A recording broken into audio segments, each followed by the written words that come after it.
Hello brothers, sisters எப்படி இருக்கீங்க? இன்னைக்கான எனர்ஜி ரீடிங்குள்ளே போயிடலாமா? உங்களுக்கும் உங்கள் பார்ட்னருக்கும் இடையிலான எனர்ஜி, இன்னைக்கு கரண்ட் எனர்ஜி எப்படி இருக்குது அப்படின்னு பார்க்கலாம். இப்போதைய எனர்ஜி எப்படி இருக்குன்னு பார்க்கலாம். இந்த வீடியோ கொஞ்சம் எமோஷனலாக இருக்கும்னு நினைக்கிறேன் நான். ஏன்னா எனக்கு அப்படி தான் எனர்ஜி கனெக்ட் ஆகுது. கார்டு எப்படி வருதுன்றதை நம்ம பார்த்துக்கலாம். ஸோ ரொம்ப நாளாக வந்து நோ கான்டாக்ட் சுச்சுவேஷனில் இருப்பாங்கல்ல, உங்களை விட்டு பிரிஞ்சு ரொம்ப அப்படியே சந்தோஷமாக நீ எனக்கு தேவையில்லை அப்படின்ற மாதிரி நிறைய பேர் இருப்பாங்க உங்களோட பார்ட்னர். ஆனால் வந்து உங்களுக்கு அப்படி தெரியலாம், அவங்க உள் மனசுக்குள்ளே என்ன இருக்குது அப்படின்றது தான் நம்ம இன்றைக்கி பார்க்க போகிறோம். எப்படின்னா, உங்ககிட்ட பேசாமல் இருப்பாங்கல்ல, உங்களை பற்றி எந்த கவலையும் இல்லாமல் ரொம்ப அலட்சியமாக சுற்றிட்டு இருப்பாங்க. பட் அவங்க மனசுக்குள்ளே என்ன ஓடுது, அவங்களுக்கு இருக்கிற மிகப்பெரிய பயம் என்ன அப்படின்றத தான் பார்க்க போகிறோம். இது வந்து கொஞ்சம் எமோஷ்னலாகவும் இருக்கும் ஒரு சிலருக்கு. ஸோ உங்களோட பர்சனை வந்து ஒரு 3 தடவை அவங்க நேமை சொல்லி அந்த எனர்ஜியை கனெக்ட் பண்ணிவிட்டு பாருங்கள். அதுக்கு முன்னாடி ரீடிங் ஸ்டார்ட் பண்ணுறதுக்கு முன்னாடி யாரெல்லாம் பார்க்குறீங்களோ அவங்களோட எனர்ஜி கனெக்ட் ஆகணும். யாருக்கு இந்த வீடியோ போய் சேரணுமோ அவங்களுக்கு மட்டும் இது வந்து சஜஸ்ட் ஆனால் போதும் அப்படின்னு முருகன்ட்ட வேண்டிட்டு நம்ம ரீடிங் ஸ்டார்ட் பண்ணலாம். ஓகே, ஸோ டேரோ ரீடிங் போகிறதுக்கு முன்னாடி ஒரு ஆரம்பில் கார்டு இதோட இன்னும் கார்டே எடுக்கல. But bottom of the deck என்ன இருக்குன்னா தேர்ட் பார்ட்டி எனர்ஜி இருக்குது. ஓகே, ஸோ அதை ஓரமாக வச்சிடலாம். பட் உங்களோட பர்சனோட கரண்ட் எனர்ஜி அபவுட் யூ, உங்களை பற்றி அவங்க என்ன நினைக்கிறாங்கன்றது ஆரக்கிள் கார்டில் பார்த்துடலாம். ஹனிமூன் நிறைய தடவை வருது, ஹனிமூன்னு. ஸோ அவங்க முன்னாடி தான் குளிக்க எடுக்கிறேன். ஓகேவா? ஸோ ஹனிமூன் அவங்க வந்து சீக்கிரமே அவங்க கூடிய விரைவில் வந்து அவங்க கூட சேருவாங்க. ஏன்னா லாஸ்ட் இதில் கூட வந்து நம்ம பார்த்தோம், உங்ககிட்ட வந்து சேர்றதுக்கு வந்து அவங்க ஏங்கிட்டு இருக்காங்கன்னு தான் லாஸ்ட் ரீடிங்கும் பார்த்தோம். பட் மனசுக்குள்ளே ஏக்கம் இருக்குது. பட் ஏன் வரமாட்டேன்றாங்க, அவங்களுக்கு என்ன பயம் அப்படின்றது தான் இந்த கார்டில் பார்க்க போகிறோம். அவங்க மனசுக்குள்ளே ஏதோ ஒன்று பெருசாக இருக்குது, அது என்னன்றதை இந்த கார்டில் பார்த்துடலாம். ஓகேவா? முருகா, வேலவனை, சண்முகா, சரவணா. சரி, ஓகே. இப்போது உங்களோட பர்சனுக்கு உங்கள் மேலே இருக்கிற கரண்ட் எனர்ஜியை கொஞ்சம் டீட்டெயிலாக பார்த்துடலாம். ஆரக்கிள் கார்டில் ரொம்ப பாசிட்டிவாகவே வந்தது இல்லையா நமக்கு. ஹனிமூன் வந்தது, அவங்களுக்கு ஆசை இருக்குது, ஏக்கம் இருக்குது, இல்லைன்னா எப்படி ஹனிமூன் வரும்? ஓகே, இப்போது அப்போ ஏன் அவங்க வரமாட்டேன்றாங்க அப்படின்றத கேட்டுடலாம். இந்த ரீடிங்கில் அவங்க ஏன் வரமாட்டேன்றாங்கன்றதை கேட்டுடலாம். ஓகே, ஒரு 6 கார்டு எடுத்துக்கிறேன். 1 2 3 4 5 6. ஓகே, வந்திருக்கிற ஃபஸ்ட்டு கார்டு ரொம்ப பாசிட்டிவான கார்டு. இந்த எனர்ஜியை வந்து ரொம்ப ஸ்ட்ராங்காக கிளைம் பண்ணிக்கோங்க. வந்திருக்கிற ஃபஸ்ட்டு கார்டு சன் கார்டு. உங்கள் வாழ்க்கையில் ஒளி வெளிச்சம் வரப்போகுது. கண்டிப்பாக டிவைன் டைமிங்கில் நீங்கள் 2 பேரும் ரீயூனியன் ஆவீங்க. அவங்க மனசில் வந்து ஒரு தெளிவு கிடைக்க ஆரம்பிச்சிருக்கு. ஆனால் அவங்க வரமாட்டேன்றாங்க. ஏன் வரமாட்டேன்றாங்க? வந்திருக்கிற அடுத்த கார்டு பார்த்தீங்கன்னா அப்படியே சன் கார்டும் வந்திருக்கு, 3 கார்டும் வந்திருக்கு. ஒளி வெளிச்சம் கிளாரிட்டி பறக்குது. ஆனால் மனசுக்குள்ளே எல்லாத்தையும் போட்டு அழுத்தி வச்சுக்கிட்டு இருக்காங்க. அவங்களுக்கு வந்து நைட்டெல்லாம் வந்து தூக்கம்லாம் இல்லை. இப்போ ரீசெண்ட் டேஸில் பார்த்தீங்க அப்படின்னா உங்கள் பர்சனுக்கு நைட்டெல்லாம் வந்து தூக்கத்தை இழந்துட்டாங்க. உங்களை பற்றிய ஞாபகங்கள், என்ன பண்ணுறது, அடுத்து என்ன பண்ணுறது அப்படின்றத வந்து ரொம்ப குழம்பிக்கிட்டு இருக்காங்க. அதனால தான் சன் கார்டு கொடுத்ததோடையே நமக்கு வெரி நெக்ஸ்ட் கார்டு வந்து 3 கார்டு வந்திருக்குது. ஓகேவா? ஓகே, அதுக்கு அடுத்து வந்திருக்கிற card something very very interesting. High priestess எல்லாமே மேஜர் ஆர்கானா தான் இது வரைக்கும் வந்திருக்க கார்டு. ஸோ உங்களோட பர்சன் வந்து உங்களை வந்து ரொம்ப லாங் டிஸ்டன்ஸ்லேருந்து நோட்டமிட்டுறாங்க. மேபி வந்து பார்க்க முடியாத தூரத்தில் நீங்கள் 2 பேர் இருந்தீங்கன்னா உங்களோட சோஷியல் மீடியாவில் வந்து ஃபாலோ பண்ணலாம். அதே மாதிரி சம்டைம்ஸ் வந்து நீங்கள் வைக்கிற ஸ்டேட்டஸ் அவங்க பார்க்காத மாதிரி இருக்கலாம். பட் உங்களோட காமன் ஃப்ரெண்டுக்கிட்டேயோ இல்லை அவங்க வீட்டில் இருக்கிறவங்க வேறவங்க யாராவது உங்கள் ஸ்டேட்டஸ் பார்க்குற மாதிரி இருந்தால் அவங்க மொபைல் வழியாக பார்க்கலாம். இல்லைன்னா ஃபேக் ஐடி போட்டு கூட அவங்க வந்து உங்களை ஃபாலோ பண்ணலாம். ஓகேவா? ஸோ வந்திருக்கிற அடுத்த card 4 of cups. Something very very interesting. இதுவுமே இப்போ வந்து அவங்க ரியலைஸ் பண்ண ஆரம்பிச்சிட்டாங்க. 4 ஆஃப் கப்ஸில் 3 கப்ஸையும் வந்து அவங்க பார்த்துட்டாங்க. 3 கப்பு வந்து பார்த்துட்டாங்க. யூனிவர்ஸ் வந்து 4வது கப்பை கொடுத்துருக்கு. ஆனால் அவங்க அதை இன்னும் பார்க்கல. கூடிய விரைவில் பார்த்துருவாங்க. ஒரே ஒரு கப்பு தான், 3 கப்பை பார்த்துட்டாங்க. ஒரே ஒரு கப்பை மட்டும்தான் பார்க்கணும். கண்டிப்பாக அவங்க ரியலைஸ் பண்ண ஆரம்பிச்சிட்டாங்க. ஆனால் மனசுக்குள்ளே வந்து அந்த பயம் இருக்குது. எல்லாத்தையும் போட்டு அழுத்தி வச்சுக்கிறாங்க. இதுதான் அவங்களோட தற்போதைய நிலை. பட் அது ஏன் அழுத்தி வைக்கிறாங்கன்றதை பார்க்கலாம். கண்டிப்பாக அழுத்தி வச்சு அடுத்த கார்டு வர்றது வந்து 3 ஆஃப் ஸ்வார்ட்ஸ். இது வந்து பெரிய ஆச்சரியத்துக்கு இல்லை. ஏன்னா எல்லாத்தையும் மனசில் போட்டு அழுத்தி வச்சா ஹார்ட் ப்ரோக்கனாக தானே இருக்கணும் இல்லையா? ஹார்ட் ப்ரோக்கனாக இருக்கிறதுனால தான் அந்த 3 ஆஃப் ஸ்வார்ட்ஸ் வந்திருக்கு நமக்கு. ஸோ ஹார்ட் ப்ரோக்கன் என்ன ஹார்ட் ப்ரோக்கன் அப்படின்றதையும் நம்ம அடுத்த செட்டில் பார்த்துடலாம். ஸோ இப்போ கரண்ட் எனர்ஜி தற்போதைய நிலையில் வந்திருக்கிற கடைசி கார்டு வந்து 2 ஆஃப் ஸ்வார்ட்ஸ். ஓகேவா? இந்த கார்டு வந்து நம்ம ஃபஸ்ட்டு ஓப்பனிங்லேயே வந்து bottom of the deck third party energy பார்த்தோம்ல. ஸோ தேர்ட் பார்ட்டி எனர்ஜியோ இல்லை உங்கள் 2 பேருக்கு இடையில வந்து பெரிய சண்டை நடந்து பிரிஞ்சிருக்கீங்க. அது தேர்ட் பார்ட்டி எனர்ஜியாக கூட இருக்கலாம்ன்றதுனால தான் நமக்கு ஓப்பனிங்லேயே பாட்டம் ஆஃப் தி டெக் வந்திருக்கு. ஸோ அப்படி இல்லாதவங்க தேர்ட் பார்ட்டி எனர்ஜியில் இல்லாதவங்களும் ஒரு பெரிய சண்டையில் தான் பிரிஞ்சிருப்பீங்க. ஒரு சிலர் தான் எனக்கு தெரிஞ்சு இதில் பார்க்குறவங்களில் 100ல் ஒரு 10 பேருக்கு தான் ஒரு சின்ன பிரச்சனையாக இருக்கும். பட் மற்றபடி ஒரு 90 பேருக்கு வந்து ஒரு பெரிய பிரச்சனையில் தான் இருப்பீங்க.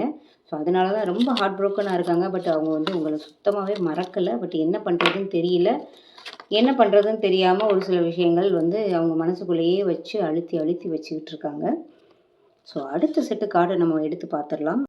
இவ்வளோ நாளாக கோவமாக இருந்த உங்கள் பார்ட்னருக்கு திடீர்னு என்ன அப்படி ஒரு கரிசனை உங்கள் மேலே? என்ன திடீர்னு வந்து உங்கள் மேலே ஏக்கம், உங்கள்கிட்ட பேசணும்னு நினைக்கிறாங்க. ஆனால் முடியல, பட் பேசணும்னு நினைக்கிறாங்க. ஸோ திடீர்னு அவங்களோட இந்த ஏக்கத்துக்கோ இல்லை எதையோ நினச்சி பயப்படுறதுக்கோ, ஏன்னா ஹார்ட் ப்ரோக்கனாக வேறு இருக்காங்கல்ல. ஸோ அதுக்கு என்ன காரணம் அப்படின்றத நம்ம கேட்டுடலாம். முருகா திடீர்னு அவங்க மனம் மாற என்ன காரணம்? ஸோ 2 கார்டு பார்த்துடலாமா? வந்திருக்கிற 2 கார்டு, ஒன்று எம்ப்ரஸ், இன்னொன்று வந்து ஸ்ட்ரென்த் கார்டு. இப்போ புரியுதுங்க அவங்க ஏன் வந்து திடீர்னு பயப்படுறாங்கன்னு. உங்களோட பார்ட்னருக்கு வந்து இது வரைக்கும் உங்களோட எனர்ஜியை நிறைய கொடுத்துருப்பீங்க. பெரிய மெசேஜ் அனுப்பிச்சிருப்பீங்க, நிறைய மிஸ்டு கால் விட்டுருப்பீங்க, கோவமாக கத்திருப்பீங்க, என்ன வேணாலும் பண்ணியிருப்பீங்க. பட் திடீர்னு வந்து ஒரு சைலண்ட் இருக்கும்போது அவங்க தேட ஆரம்பிப்பாங்க. நம்மளை சுற்றி வந்து எனர்ஜி எங்கே காணோம். சரி, சூழ்நிலைகள்லாம் மாறி நம்ம மறுபடியும் போய் பேச போனால் நம்மளோட பார்ட்னர், அதாவது நீங்கள் வந்து அவங்கள்ட்ட வந்து பேசுவீங்களோ மாட்டீங்களோன்னு அந்த பயம் வந்துருச்சு. ஸோ உங்களோட எனர்ஜியை ஃபுல்லாக இன்வர்டில் எடுத்துகிட்டு போய் எம்ப்ரஸ் எனர்ஜி ஆர் எம்ப்ரர் எனர்ஜிக்கு நீங்கள் மாறியிருக்கீங்க பார்த்தீங்களா?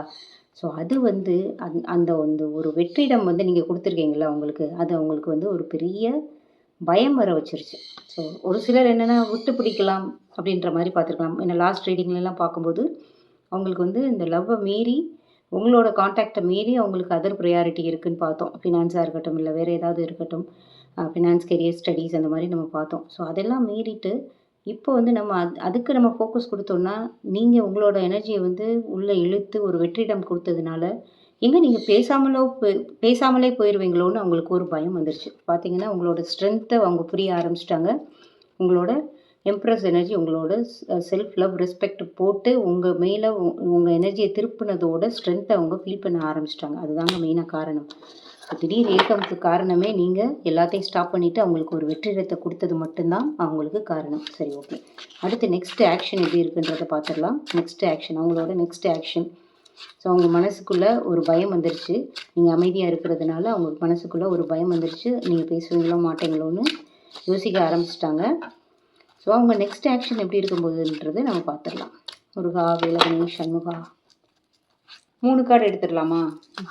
ஏன்னா அவங்களுக்கு ஏக்கம் இருக்குது, அதே மாதிரி பேசுகிறதுக்கு தயக்கமும் இருக்குது. பட் நீங்கள் வந்து ரொம்ப தூரம் போயிடுவீங்களோன்னு பயமும் இருக்குது. ஏக்கம் இருக்குது, தயக்கம் இருக்குது, பயமும் இருக்குது. அப்போ என்ன பண்ணுவாங்க அடுத்து? ஒரு 3 கார்டு பார்த்துடலாமா? 1 2 3. முருகா, அவங்க நெக்ஸ்ட் என்ன பண்ண போகிறாங்க? Okay, ace of swords, 3 of pentacles and 6 of pentacles. Ace of swords வந்ததுனால கண்டிப்பாக கம்யூனிகேஷன் இருக்குது. ஏன்னா எவ்வளோ நாள் தான் மனசுக்குள்ளே அழுத்தியே வச்சுருக்க முடியும். கம்யூனிகேஷன் டிவைன் டைமிங்கில் இருக்குது. இந்த எனர்ஜியை வந்து கிளைம் பண்ணிக்கோங்க. ஏஸ் ஆஃப் ஸ்வார்ட்ஸு சும்மா வராது. பாருங்கள், யூனிவர்ஸ் வந்து கையை நீட்டி உங்களுக்கு கம்யூனிகேஷன் கொடுக்க ஆரம்பிக்க போகுது. பட் எப்போன்றது நீங்கள் அந்த அவங்களுக்கு ஒரு பயத்தை காட்டியிருக்கீங்க பார்த்தீங்களா? ஒரு டிஸ்டன்ஸை மெயின்டைன் பண்ணி மெசேஜ் அனுப்பாமல். அதனால் அவங்கள்ட்ட இருந்து ஒரு கம்யூனிகேஷன் வரப்போகுது. கம்யூனிகேஷன்னா அடுத்த கார்டு ரொம்ப தெளிவாக சொல்லுது. அவங்க வந்து ரொம்ப உருகி கம்யூனிகேஷன் அனுப்புவாங்களா? அதாவது ரொம்ப நாளாக பேசாமல் பிரிஞ்சிருக்கீங்க, ரொம்ப பெருசாக எமோஷனலாக பிரேக் டவுன் ஆகி மனசுக்குள்ளே பிரேக் டவுன் இருக்குன்றதை நம்ம காட்டிடுச்சு. பட் உங்கள் மெசேஜில், உங்களுக்கு வரப்போகிற மெசேஜில் வந்து அவங்க வந்து பிரேக் டவுன் ஆகி வந்து மெசேஜ் அனுப்புவாங்களான்னா கண்டிப்பாக இல்லை. ஸோ வர்றவங்க எப்படி வர்றாங்கன்னா, கூட ஒரு ஆளை துணைக்கி கூட்டிகிட்டே வர்றாங்க. அப்படின்னா உங்களுக்கு அனுப்புகிற மெசேஜில் வந்து ஏதாவது ஒரு சாக்கு போக்கு சொல்லிக்கிட்டு, அதாவது ஏதோ ஒன்று கேட்க வர்ற மாதிரி உங்ககிட்ட ஒரு கம்யூனிகேஷன் ஸ்டார்ட் பண்ணுவாங்க. ஓகேவா? அதை தான் சொல்ல வராங்க. அதே மாதிரி உங்கள்கிட்ட பேச வந்தாலும் அவங்க டைரெக்டாக வர மாட்டாங்க. யாராவது உங்களோட காமன் ஃப்ரெண்டையோ, காமன் ரிலேட்டிவையோ, இல்லை அவங்கள பற்றி விசாரிக்கிற மாதிரி ஏதோ ஒரு வழியில், பட் டைரெக்டாக ரொம்ப பெருசாக உருகி மனசு அப்படி எமோஷ்னலாலாம் உங்ககிட்ட பிரேக் டவுன் ஆகி பேசுவாங்கன்னா கண்டிப்பாக இல்லை. 6 ஆஃப் பென்டக்கிள்ஸ் கூட ஈக்குவலண்ட்லி 3 ஆஃப் பென்டக்கிள்ஸ் மாதிரி தான். சாக்குப்போக்கு சொல்லி பேசுவாங்கன்னு சொன்னோம். அதே மாதிரி கொடுக்குற கவனத்தை உங்களுக்கு கொஞ்சமாக தான் கொடுப்பாங்க. இப்போ பார்த்தீங்களா, ஒரு ஆள் நிற்கிறாங்கல்ல, ரிசீவிங் எண்டில் உள்ளவங்க வந்து மண்டி போட்டு நிற்கிறாங்க. அப்போ அவங்க கொடுக்குற கவனத்தை கொஞ்சமாக தான் கொடுப்பாங்க. ஃபார் எக்ஸாம்பிளுக்கே சொல்கிறேன் பாருங்களேன். இப்போ உங்கள் மேலே வந்து பயம் வந்துருச்சு. நீங்கள் வந்து ரொம்ப நாள் பேசாமல் இருந்தால் நீங்கள் விட்டுட்டு போயிடுவீங்கன்ற ஒரு பயம் வந்துருச்சு உங்களுக்கு. ஸோ ஏதோ ஒரு விதத்தில் வந்து உங்ககிட்ட ஒரு கான்டாக்ட் வச்சுக்கணும்னு நினைக்கிறாங்கன்னு வச்சுக்கோங்களேன். இன்றைக்கி உங்களுக்கு பர்த்டே, ஓகேவா? ஸோ அப்படின்னா அவங்க வந்து ஒரு பெரிய லென்த்தி பர்த்டே மெசேஜ்லாம் அனுப்ப மாட்டாங்க. ஹாப்பி பர்த்டே அவ்வளோதான். அதே மாதிரி உங்கள்கிட்ட பேசணுன்னா கூட டு த பாயிண்ட் அங்கே மட்டும் பேசிவிட்டு கொஞ்சோன்னு மட்டும் உங்கள்கிட்ட ஒரு கான்டாக்டை இனிஷியேட் பண்ணிவிட்டு அவங்க போயிடுவாங்க, ஓகேவா? ஸோ அதனால் மக்களே, நான் என்ன சொல்ல வரேன்னா, ஆஸ் அ லைஃப் கோச்சாக அவங்க ஹாய்னு ஒரு மெசேஜ் அனுப்பிச்சா நீங்கள் ஒரு பெரிய லென்த்தி மெசேஜ் தயவுசெய்து அனுப்பிச்சிடாதீங்க. ஏன்னா அவங்க இப்போ உங்ககிட்ட பேசணும்னு யோசிக்கிறதே நீங்கள் க்ரியேட் பண்ண அந்த டிஸ்டன்ஸ், நீங்கள் க்ரியேட் பண்ண அந்த வெற்றிடம் மட்டும்தான். நீங்கள் போயிட்டு மறுபடியும் அவங்க ஹாய்னு அனுப்புறதுக்கு ஒரு பெரிய மெசேஜ் அனுப்பிச்சிட்டிங்கன்னா திரும்ப அவங்க ஓடி போயிடுவாங்க. ஓகே, ஸோ கடைசியாக நம்ம இந்த சூழ்நிலையில் உங்கள் மேலே வந்து அப்போது எதுக்கு திடீர்னு உங்களுக்கு ஏக்கம் வந்தது அப்படின்றதுக்கான ரீசன் இந்த கார்டு ரீடிங்கில் புரிஞ்சுக்கிட்டது. நீங்கள் க்ரியேட் பண்ண வெற்றிடம் அவங்களுக்கு ஒரு பயத்தை க்ரியேட் பண்ணியிருக்கு. நீங்கள் எங்கே சூழ்நிலைகள் மாறி நாளை பின்ன வந்து பேசினா கூட நீங்கள் பேச மாட்டீங்களோ அப்படின்ற ஒரு பயம் தான் வந்திருக்கு. அதுதான் இந்த டேரோ ரீடிங்கில் நமக்கு கிடைச்ச பதில் யூனிவர்சிட்டிலேருந்து. ஸோ இந்த சுச்சுவேஷனுக்கு ஹாய்னு அனுப்பிச்சா பெரிய மெசேஜ் அனுப்பாதீங்கன்னு நம்ம ஏற்கனவே பார்த்துட்டோம். பட் யூனிவர்ஸ் கைடன்ஸாக கார்டு என்ன சொல்லுது அப்படின்றத பார்த்துடலாமா? 3 கார்ட்ஸ் எடுத்துடலாம். யூனிவர்ஸோட கைட்லைன்ஸுக்கு உங்கள் மேலே ஒரு பயம் இருக்குது. எங்கே ரொம்ப தூரம் நீங்கள் போயிட்டீங்களோ அப்படின்ற ஒரு பயத்தினால நீங்கள் க்ரியேட் பண்ண வெற்றிடம் அவங்கள வந்து உங்கள்கிட்ட பேச வைக்க போகுது. ஸோ அதுக்கான யூனிவர்ஸோட கைட்லைன். வேலவனே சண்முகா, நல்ல ஒரு கைட்லைன்ஸாக கொடுப்பா. பார்க்குற வியூவர்ஸ்க்கு ஒரு தெளிவு கொடுக்கணும். முருகா முருகா, வந்திருக்கிற 3 கார்டு என்னென்னு பார்க்கலாமா? Devil card, wheel of fortune and justice. ரொம்ப அழகான கார்டு வந்திருக்கிற கார்டு வந்து டெவில் கார்டு. இங்கே என்ன சொல்ல வருது அப்படின்னா, இந்த சூழ்நிலையில் நீங்கள் ஒரு மாயையை வந்து க்ரியேட் பண்ணி வச்சுருப்பீங்க. அவங்க மேலே ஒரு பிம்பத்தை க்ரியேட் பண்ணி வச்சுருப்பீங்க. ஏன்னா நீங்கள் கொடுக்குற சேம் லவ்வை அவங்க கொடுக்கணுன்னு ஒரு எதிர்பார்ப்போடு இருப்பீங்க. நிறைய பேருக்கு அந்த எதிர்பார்ப்பே ஒரு ஏமாற்றமாக கூட இருந்திருக்கலாம். அந்த ஏமாற்றத்தினால பிரிஞ்சவங்க கூட இதில் ஒரு 10% இருப்பீங்க.